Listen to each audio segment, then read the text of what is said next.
یہ موقدہ ہوتی ہیں ظہر کے بعد جو پڑھی جاتی ہیں، اس لیے ان کا پڑھنا بھی ضروری ہے۔ اگر ایک آدھ بار ان کا ترک کیا تو برا کیا، عادت بنا لی تو گناہگار ہوگا۔ یہ دو فرض پڑھ کے جانے والوں کو رک جانا چاہیے، بلکہ یا یہ بھی ہو سکتا ہے کہ کوئی گھر جا کر پڑھتا ہو، تو اس لیے جو گیا اس کے بارے میں اس بدگمانی کی حاجت نہیں کہ یہ اس نے ظہر کے بعد جمعے کے بعد کی سنتیں نہیں پڑھی، کیونکہ دلیل نہیں ہے یہ اس کا جانا۔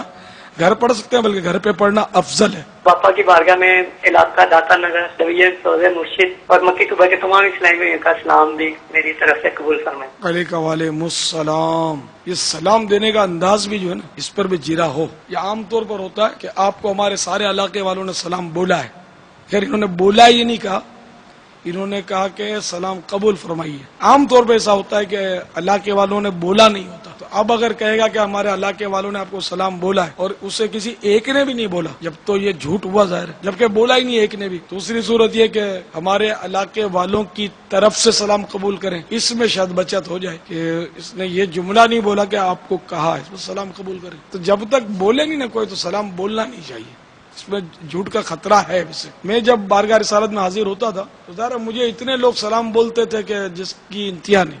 اب سب کا نام یاد رکھنا میرے بس کا روگ نہیں۔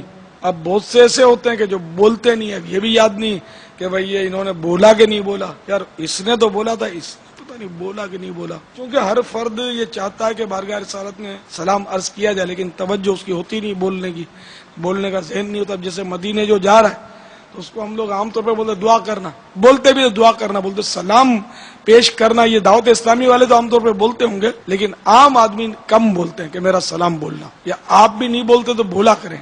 کوئی اگر مدینے کا مسافر میں کہ میرا بارگاہ رسالت میں اور شیخین کریمین کے درباروں میں سلام عرض کرنا کہنا چاہیے۔ تو اس میں یہ جیسے کہ جس نے سلام کہا نام یاد ہے اس کا تو چلو اب موقع ملا تو عرض کر دیا کہ بھئی یعنی سرکار فلاں کی طرف سے سلام قبول فرمائیے، انہوں نے سلام عرض کیا ہے۔ پھر اجتماعی طور پر جیسے بارہ اس طرح جملہ عرض کیا ہے میں نے کہ یا رسول اللہ جو آپ کو سلام عرض کرنا چاہتے ہیں ان کا سلام قبول فرمائیے۔ عرض کرنا جو چاہتے ہیں وہ سب آ گئے۔ اب پتہ نہیں یہ جملہ بھی درست ہے یا نہیں ہے، لیکن میرے حساب سے بہت محتاط جملہ یہ رہا۔ اب میں بولوں کہ سرکار آپ کو اس نے سلام عرض کیا نہ کیا ہو تو جھوٹ بھی ہو بھی اس بارگاہ میں، جیسے عام طور پر لوگ بولتے ہیں کہ مجھے بولتے ہیں فلاں مزار پر گئے تھے، ہم نے آپ کا سلام بول دیا۔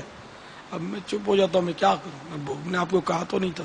ہاں بارگاہ رسالت میں میرا سلام عرض کر دیں تو یہ تو میں نے کتاب میں لکھ دیا رفیق الحرمین میں، وہ اعلیٰ حضرت سے فیض لے کر، کہ انوار البشارہ میں اعلیٰ حضرت نے بھی لکھا ہے کہ جو یہ کتاب پڑھے میرا سلام عرض کر دیا کرے۔ الفاظ بھی لکھے کہ ان الفاظ میں میرا سلام عرض کرے۔ تو مجھے بھی یوں لگا کہ چلو اپنے بھی تو ہیں تو اعلیٰ حضرت والے، میں نے بھی لکھ دیا کہ جو رفیق الحرمین پڑھے یا جو بھی اس طرح لکھا ہے کہ مدینے کے جو زائر ہیں تو میرا سلام عرض کر دیں تو احسان ہوگا۔ تو اب یہ چلو مدینے کا زائر جو بھی جائے میرا سلام عرض کرے، وہ تو میں نے لکھ کر دے دیا، درخواست کر دی۔ جس کو پتا ہے کہ میں نے یہ کہا ہے کہ میرا سلام بول دو تو اس کا کہنا تو صحیح ہو گیا، جس کو نہیں پتا تو پھر وہی پھنسا۔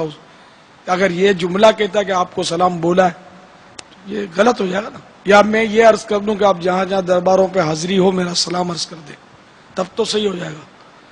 کہا نہیں ہے تو صحیح نہیں ہوگا، جس کو کہا اس کے لیے صحیح ہوگا، دوسرے کے لیے صحیح نہیں ہوگا کہ وہ میری طرف سے تمام درباروں پر سلام عرض کرے۔ اللہ عقل سلیم دے اور مدنی سوچ دے کہ بندہ بازو کا